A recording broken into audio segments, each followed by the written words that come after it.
하나님이 믿음의 백성들 가운데 저와 여러분을 꼭 들어쓰시기를 원한다면 하나님이 기대하는 자격을 갖추는 한 사람이 되기를 축복합니다.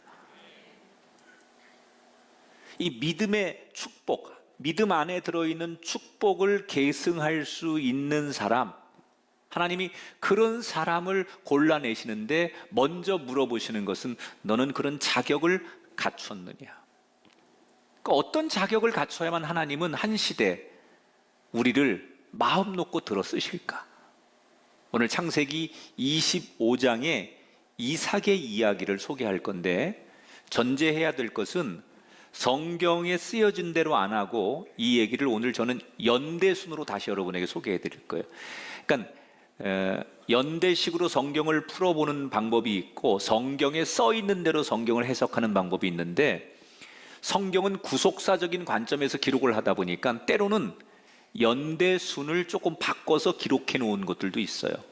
그러나 이해를 돕기 위해서 연대 순서로 여러분에게 오늘 성경을 소개해 드리도록 하겠습니다. 지난 시간에 이삭과 리브가가 결혼하는 이야기를 소개해 드렸어요. 두 사람은 결혼하기 전까지는 남남이었습니다. 한 번도 만난 적이 없었던 사람들이에요. 그런데 두 사람이 하나님이 만나게 해주시고 하나님이 맺어준 인연을 받아들이고 결혼을 합니다. 기독교에서 말하는 부부 결혼이라는 것은 사랑하기 때문에 결혼하는 것이 아니라 하나님이 만나게 해주신 인연을 인정하고 결혼을 하면 그의 책임에 걸맞는 사랑을 하려고 노력하는 게 기독교의 결혼관이다. 첫눈에 반하고 사랑했기 때문에 결혼하는 건 대단히 위험하다고 그랬죠. 우리가 부부가 되었으니, 잘 몰랐지만 하나님이 우리를 부부되게 하셨으니 노력하고 서로 알려고 하고 사랑하는 것을 애쓰는 것, 그것이 기독교가 말하는 결혼관이라는 것. 이삭과 리브가는 노력합니다. 서로 사랑하려고. 그리고 정말 신혼이라고 하는 그 시간을 알콩달콩 재미있게 보냅니다. 그런데 이 사람들은 신혼 생활만 즐긴 게 아니에요. 신혼은 신혼대로 재미있었지만 열심히 예배하고 열심히 기도하고 그리고 사랑도 열심히 했어요. 정말 행복한 나날을 두 사람은 보냅니다. 근데 이 성경의 장면에서 우리가 흥미로운 것 하나를 발견하게 되는데, 하나님께서 이삭의 가문에 3대 연속으로 아이를 낳게 주십니다. 우선 할아버지가 데라인데, 데라는 보통 그 당시에 30살 즈음에 아이를 보통 사람들이 얻는 데 비해서 이 데라는 70이 돼서야 아브라함 첫 아이를 얻어요. 그리고 아브라함은 말할 것도 없잖아요. 우리가 잘 아는 대로 86살에 여종의 몸을 통해서 이스마엘을 얻게 되고 100살이 돼서야 겨우 이삭을 얻죠. 그러니까 자식 얻는 과정에 대해서 가장 고통스럽고 긴 세월을 기다렸던 사람이 아브라함이잖아요. 그래서 아브라함은 자기나 아버지가 겪었던 이런 아픈 일이 자기 자식 이삭에게는 일어나지 않기를 원했어요. 그런데 자기 아들도 자기들이 겪었던 일을 똑같이 겪는 거예요. 여기서 우리는 이런 질문을 하게 돼요. 하나님을 믿는 가정, 기도하는 가정, 그의 부모들로부터 믿음을 이어받고 기도 많이 하고 충성하는 사람의 가정에 왜 이런 환난과 어려운 풍파가 임하는 걸까? 오히려 기도하는 가정이고 하나님 앞에 은총을 입은 가정이라면 더 형통하고 순풍이 불어야 되는데, 왜 아브라함의 가정의 3대 연속으로 이 자식 문제를 가지고 남들 그렇게 쉽게 해결하는, 예수 믿지 않는 가정, 하나님을 믿지 않는 가정에서도 자식을 얻는데 아무 어려움이 없는데, 하나님이 그렇게 특별하게 애지중지하는 아브라함의 가문에 왜 그런 고통이, 그런 고난이 찾아오게 되는 걸까? 그 이유가 있습니다. 하나님이 분명한 이유를 우리에게 말씀하시는 거예요. 그 이유가 뭐냐? 너희들은 하나님을 지금보다 더 의지해라 라고 하는 메시지예요. 나는 하나님을 열심히 믿고 하나님의 백성이라고 자부하며 정말 순결의 길을 걷는데 때때로 우리 가정과 내 인생에 하나님께서 많은 환난을 주세요. 왜 기도하고 하나님 앞에 열심히 살아가는 우리들이 세상 사람보다 더 많은 환난을 당해야 되느냐라고 물을 때 하나님이 우리에게 주시는 메시지는 분명합니다. 너는 그러면 그럴수록 나를 더욱더 의지해라. 하나님 원하시는 것은 인생이 결국 내가 생각하고 내가 원하는 대로 되지 않는다는 것을 우리가 깨닫고, 그래서 순간순간 내 생각 대신에 하나님을 더욱더 지금보다 더 간절하게 의지하도록 알게 하시려고 하는 하나님의 계획이 들어있다는 거예요. 자, 그러면 이삭은 이 대목에서 어떻게 해야 돼요? 하나님을 더 붙들어야죠.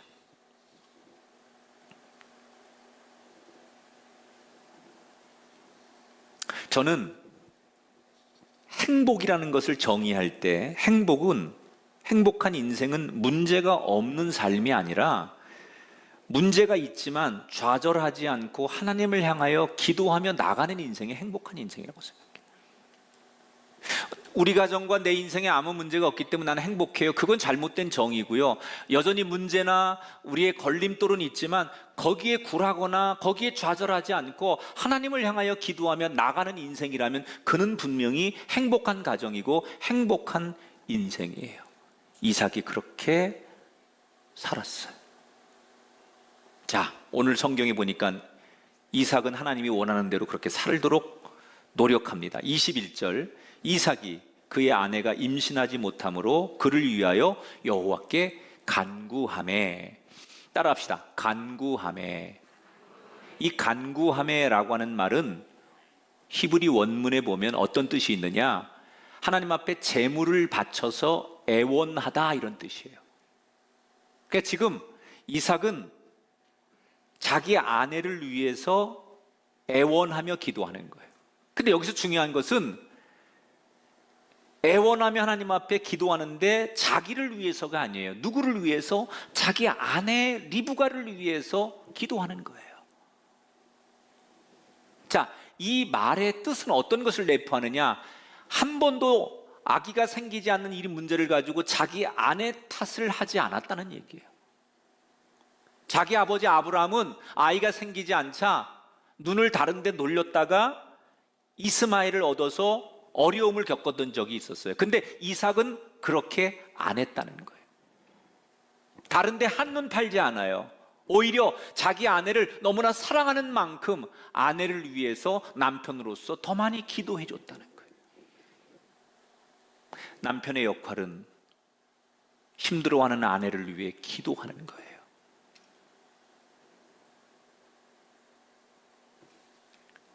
그는 아내를 위해 기도해요. 그런데 이 기도가 처음 드려서 곧바로 응답이 되면 뭐 그럴 수 있다고 생각할 텐데 결국 이삭은 이 기도를 장기간 할 수밖에 없었어요. 결혼한 지 20년 만에 아들을 낳거든요. 쌍둥이를 20년 만에 낳게 돼요. 그러니 그 아내를 위해서 간구한 기도가 20년 동안 이어졌다는 얘기인데, 그럼 그 긴 세월 동안 그는 누구를 원망하거나 좌절하거나 기도해도 소용없어 라고 낙심하지 않고 포기하지 않고 기도했다는 것을 말하는 거예요. 그랬더니 어떻게 돼요? 21절에 여호와께서 그의 간구를 들으셨으므로 그의 아내 리브가가 임신하였더라. 결혼한 지 19년 만에 리브가가 드디어 임신을 했습니다. 자, 이 아기는요 시험관 아기 아닙니다. 다른 여자를 통해서 얻은 아기가 아닙니다. 아내를 사랑하는 마음으로 한순간도 좌절하거나 포기하지 않고 하나님 앞에 20년 동안 매달려 드려서 기도했던 결과로 얻은 아들이에요.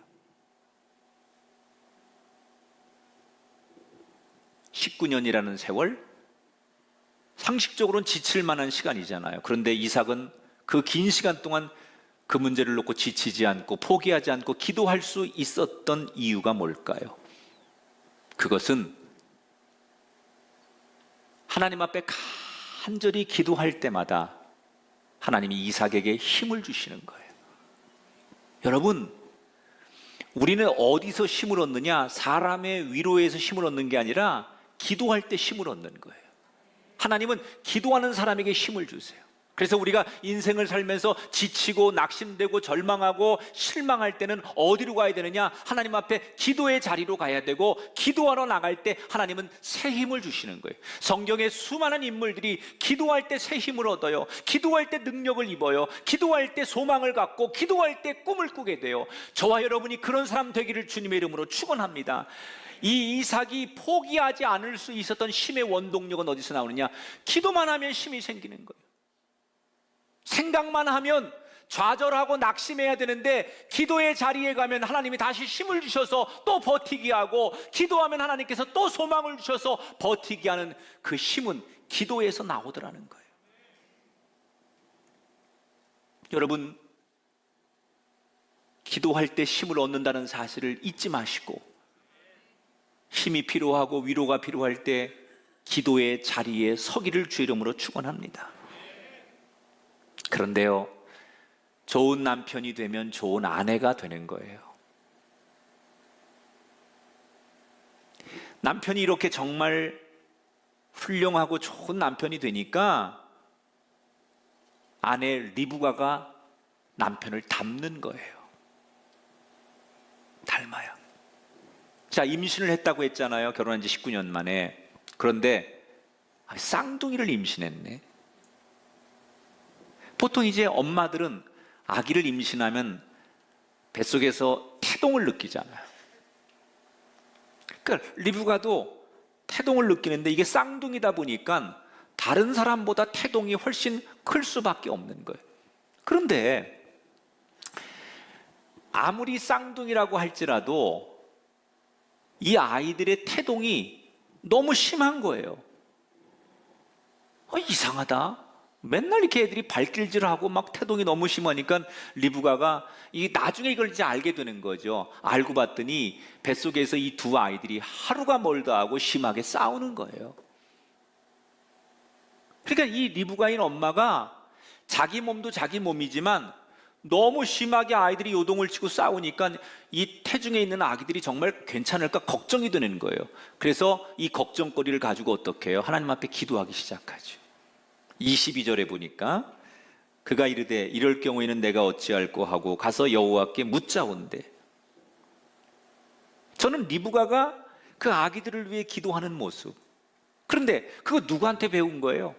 물론 고향 땅에서 부모가 신앙생활 하는 것을 보고 배울 수도 있었겠지만, 남편하고 20년 가까이 살면서 남편이 보여준 그 믿음의 어떤 그 믿음의 그 어떤 수준, 이런 것들을 아내도 고스란히 배우게 되는 거예요. 그리고 때가 돼서 결국 이제 두 아이가 태어납니다. 첫째 아이가 태어났는데 쌍둥이 중에 워낙 피부가 붉고 어쩌면 어린아이가 이렇게 털이 많아요. 그래서 붉은 피부에 털이 많은 아이다라고 해서 그 뜻으로 에서라고 이름을 줬고, 둘째 아이가 곧 태어나는데 형의 발뒤꿈치를 잡고 울면서 태어나는 그 아이의 모습을 가리켜서 야곱이라고 이름을 붙였어요. 이때 이삭의 나이가 60살이고 할아버지 아브라함의 나이가 160살이에요. 여러분, 20년 만에 아이들을 얻은 이삭도 기뻤겠지만 160살 된 할아버지인 아브라함의 입장에서는 아마 체면 이런 거 생각하지 않고 덩실덩실 너무 기뻐하며 춤을 추지 않았겠어요? 이렇게 이삭의 가문은 자녀의 복을 얻는 것으로 오늘의 성경 이야기가 해피엔딩으로 끝나요.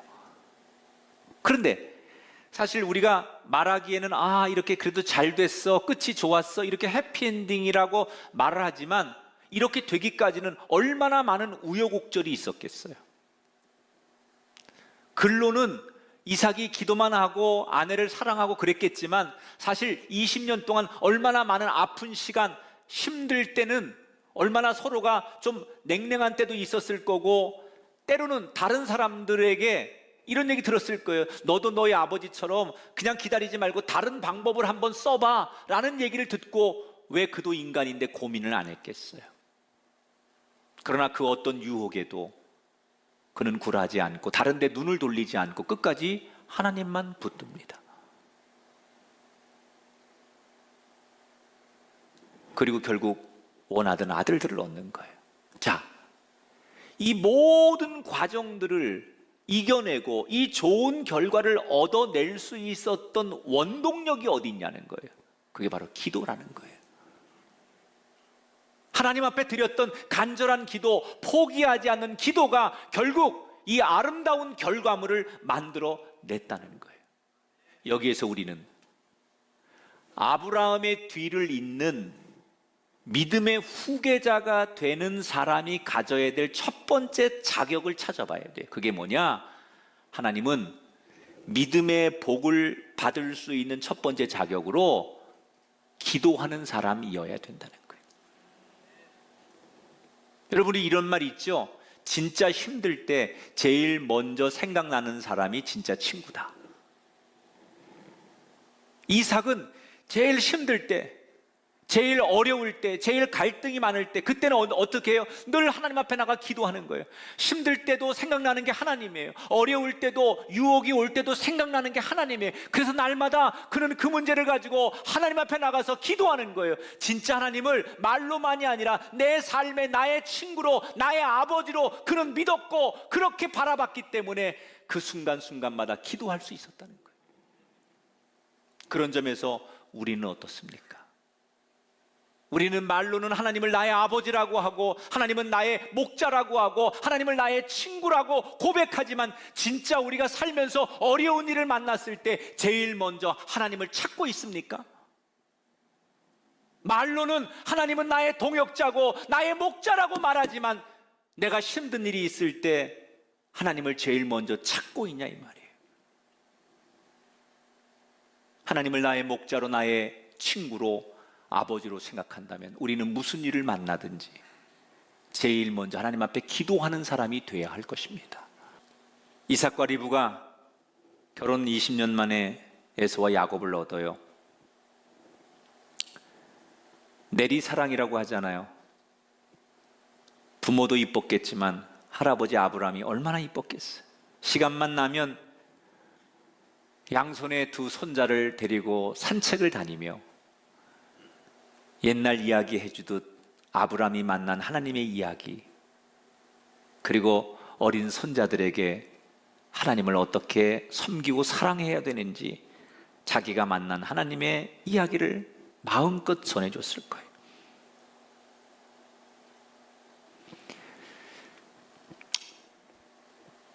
아브라함이 평생 같이 살던 자기의 아내 사라가 죽은 지 3년 만에 이삭을 결혼시키잖아요. 그리고 이삭이 결혼해서 지금 20년 만에 에서와 야곱 쌍둥이를 얻는 거예요. 그런데 이 가운데 무슨 일이 있었냐면 아브라함이 자기 아내가 죽고 나서 너무 그 아내가 떠나간 빈자리에 대한 상실감, 그 허무함, 외로움, 이걸 못 견뎌해요. 그 아내가 워낙 큰 비중을 차지했는데 그 아내가 떠나간 뒤에 그래서 아브라함이 얼마 지나지 않아 후처를 하나 두게 됩니다. 그 여자가 그두라라고 하는 여자예요. 그런데 이 그두라라고 하는 여자를 통해서 아브라함이 얼마 안 되는 기간에 6 아들이 태어납니다. 근데 이 이야기를 앞에 부분에서는 성경이 소개를 안 했어요. 왜? 성경은 구속사적인 관점에서만 기록하다 보니까 그렇게 잡다한 얘기를 안 하다가 오늘 25장에 나와서 아브라함이 그런 일이 있었던 것을 다시 끄집어냅니다. 6명의 아들을 두었어요. 그러니까 말년에 아브라함은 자식을 결국 많이 보게 되는 거예요. 그러나 아무리 자기 피를 타고 난 자식이 많을지라도 아브라함의 마음속에 변치 않는 진리 하나가 있었어요. 그게 뭐냐? 내 뒤를 이을 믿음의 후계자는 오직 이삭 하나다. 자기가 일전에 이스마엘을 자기 방법대로 낳았다가 얼마나 큰 어려움을 당했던 것을 경험했기 때문에 구두라라고 하는 여자를 통해서 태어난 자기 6명의 아들들을 아브라함은 아들로서는 사랑했지만 하나님의 믿음의 복을 이을 후계자로는 인정하지 않는 거예요. 그래서 아브라함 스스로 늦게 태어난 구두라에게서 태어난 6명의 아들들을 빨리 정리합니다. 그 아이들이 어느 정도 자라자 먹고 살 만큼의 재산을 다 떼어준 다음에 가나안 동쪽 박 지역으로 이 아들들을 전부 보내버립니다. 그러니까 스스로 나중에 갈등과 문제가 생길 만한 요소를 다 차단해버리는 거죠. 그리고 시간이 흘러 두 손자가 15살이 되었을 때 오늘 성경은 아브라함의 임종 이야기를 다뤄요. 이때 아브라함의 나이가 175세입니다. 아브라함이 이제 임종을 하려고 누워 있는 거예요. 자신의 175년의 인생을 쭉 돌아보는데 왜 이렇게 눈물이 나는지 몰라요. 돌아보니 정말 짧은 인생, 근데 너무 많은 일이 있었어요. 그때마다 자기가 인생의 고비와 곁길로 갈 때마다 하나님이 자기를 버리지 않으시고 자기와 함께 하셔서 자기를 지켜주시는 그런 모든 사건들이 주마등처럼 흐르는 거예요. 그리고 하나님이 자기 같은 사람에게 약속하신 대로 이 땅을 주시고 자손의 복을 허락하신 거에 대해서 아브라함은 너무너무 감사한 거예요. 그래서 말없이 한참 동안 아브라함은 눈물만 흘립니다. 그리고 마지막으로 숨을 가쁘게 몰아쉬우며 자기를 애초롭게 바라보고 있는 가족들에게 한마디를 남기고 숨을 거둡니다. 그 한마디가 뭔지 아십니까? 하나님을 잘 섬겨라. 그리고 175세의 나이로 숨을 거둡니다. 그 자리에 이삭과 리브가, 에서와 야곱, 구드라의 자식들, 그리고 많은 종들이 통곡하며 오열하는 가운데 아브라함은 사라가 묻혀있는 막벨라 굴에 묻히면서 그의 시대가 막을 내려요. 전 이 아브라함의 장엄한 죽음 앞에서 참 많은 은혜를 받았어요. 첫 번째는 우리가 인생을 살면서 최고의 축복은 평안의 임종이라는 거예요. 우리 언젠가 다 이 순간을 맞이할 텐데 그때 이 아브라함처럼 정말 감사하고 평안한 가운데 하나님께로 갈 수 있었으면 좋겠다. 그 마지막에 다른 원망, 다른 얘기 하지 않아요. 그 자기를 바라보는 가족들에게, 후손들에게 하나님 잘 섬겨라 이 한마디를 남겨놓고 감사의 눈물을 주르르 흘리면서 숨을 거두는 그 평안 가운데 하나님 품에 안기는 아브라함의 모습. 제가 이 장면을 보면서 저도 모르게 이렇게 중얼거렸어요. 하나님, 이 아브라함의 평안의 임종의 복이 저에게 임하게 해주세요. 전 여러분에게 인생의 마지막 날, 마지막 순간 이 아브라함의 평안의 임종의 복이 임하길 축복합니다. 자, 그런데 저는 이 아브라함의 장래 이야기를 통해서 우리가 주목할 만한 장면 하나를 여러분에게 소개해드리고 싶어요. 자, 8절 9절을 같이 한번 읽어보겠습니다. 죽어 자기 열조에게로 돌아가매 그의 아들들인 이삭과 이스마엘이 그를 막벨라굴에 장사하였으니. 자, 첫째는 그가 어디로 간다고요? 열조에게로 돌아갔다 그랬어요. 죽어서 끝났다 그렇게 말하지 않고 그는 다시 돌아갔다는 거예요. 죽음은 끝이 아니라는 것을 성경은 분명하게 이야기하는 거예요. 또 하나, 이 아브라함의 장래에 지금 공동 상주로 누가 와 있습니까? 이스마엘이 와 있는 거예요. 성경은 지금 이 장면을 한 줄로 이렇게 묘사해 놨지만 여러분 이거 잘 생각해 보면 이렇게 되기까지 그냥 이렇게 수월하게 될 수 있는 일이 아니에요. 우선은 이스마엘의 입장에서 생각해 보면요, 아버지로부터 사랑을 받았던 맏아들 아닙니까? 86살에 아버지가 먼저 이스마엘을 낳았잖아요. 이삭이 태어나기 전까지 이스마엘은 자기가 아버지 뒤를 잇는 모든 복의 주인공이었어요. 그런데 이삭이 태어나면서부터 아버지로부터 쫓겨납니다. 쫓겨날 때 이스마엘이 울면서 애원하거든요. 제발 어머니하고 여기 살 수만 있게 해주세요. 그러나 아버지 아브라함이 냉정하게 이스마엘을 엄마와 함께 쫓아냈어요. 그때 젊은 혈기가 가득했던 이스마엘은 복수심이 불탔어요. 나를 아들로 인정하지 않는 아버지를 나도 아버지로 인정하지 않겠다. 그리고 그 아버지에게 복수심, 증오심, 우리 모자를 이렇게 내팽개친 아버지 눈에 피눈물 나게 해주겠다라고 하는 흔히 드라마에 나오는 이야기 같은 마음을 얼마든지 이스마엘은 가질 수 있었어요. 그런데 이스마엘은 그렇게 안 했어요. 충분히 그럴 수 있는 상황인데, 그는 광야에 가서 자리를 잡자마자 걱정하는 아버지에게 연락을 해서 잘 도착했고 잘 정착하고 잘 살고 있다고 수시로 연락을 하는 거예요.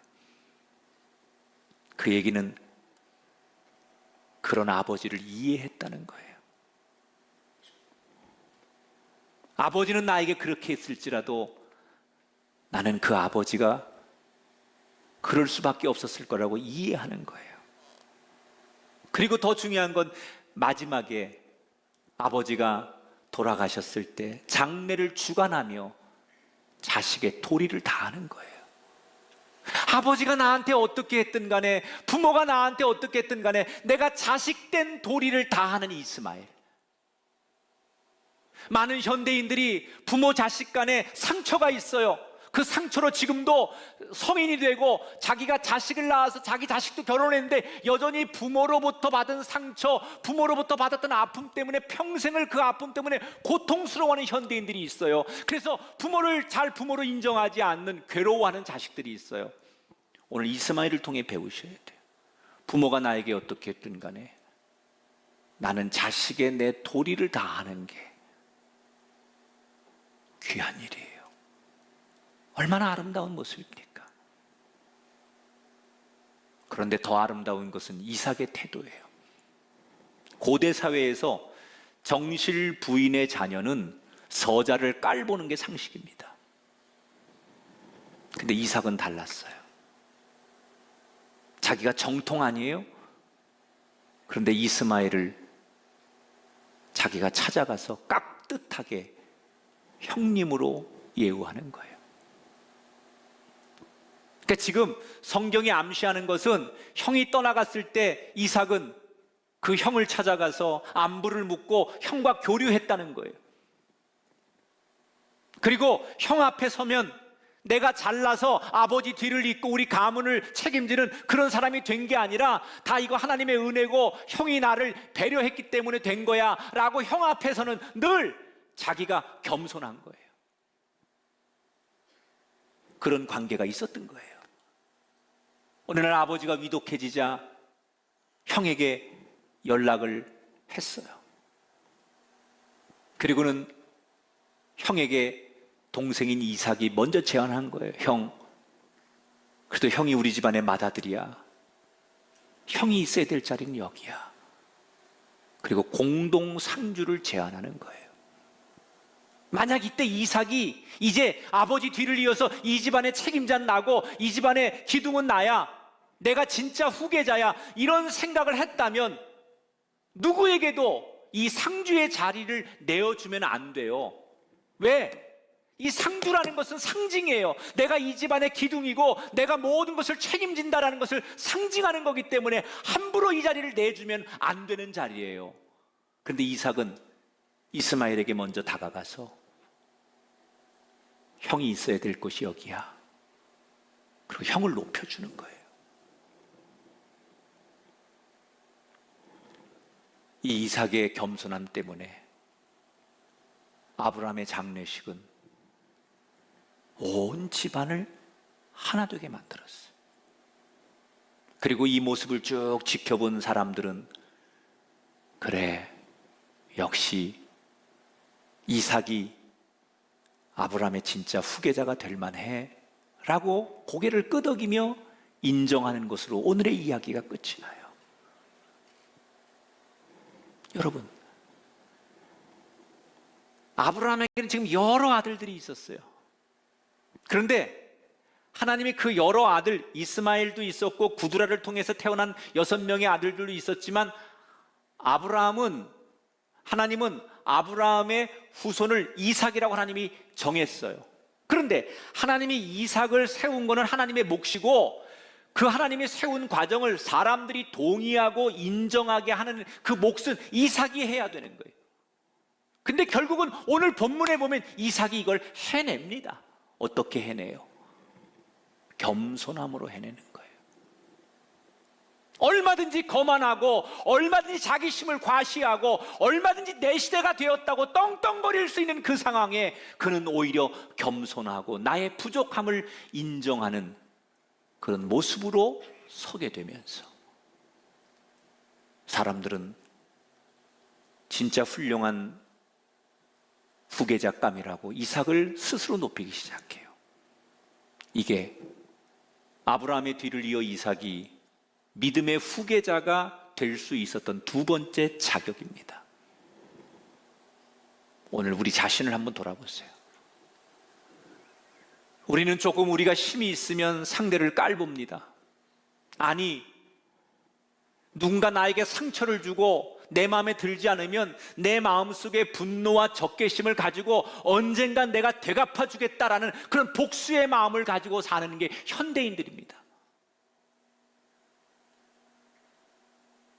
여러분, 제가 지금부터 드리는 이 이야기를 꼭 명심하세요. 세상에서 이기면 잠깐 이기는 거지만 하나님께 인정받으면 영원히 이기는 거예요. 하나님께 인정받는 게 중요합니다. 하나님 마음에 드는 게 중요한 거예요. 내가 이만큼 산 것 하나님의 은혜임을 잊지 마십시오. 겸손했던 예수님처럼 이삭처럼 우린 더욱더 하나님 앞에 늘 겸손의 채찍을 내리쳐야 돼. 물론 겸손하게 살면 당장은 세상 사람 앞에서 내가 지는 것 같고 손해보는 것 같지만 결국 마지막엔 하나님께서 믿음의 축복을 이을 수 있는 후계자가 되도록 그 자격을 갖춘 사람으로 나를 세운다는 사실을 잊지 마시기 바랍니다. 말씀을 정리합니다. 우리는 어떻게 하든지 하나님이 세우신 믿음의 복을 이어가는 후계자로 그 자격을 갖춰야 돼요. 하나님은 두 가지의 자격을 우리에게 물어보세요. 너는 기도하는 사람이냐?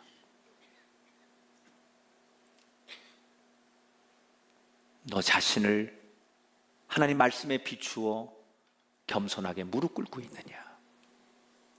우리는 하나님이 이 두 자격을 물어볼 때, 네, 주님, 제가 평생 그 자격을 위해 몸부림쳤고 그 자격을 준비했습니다.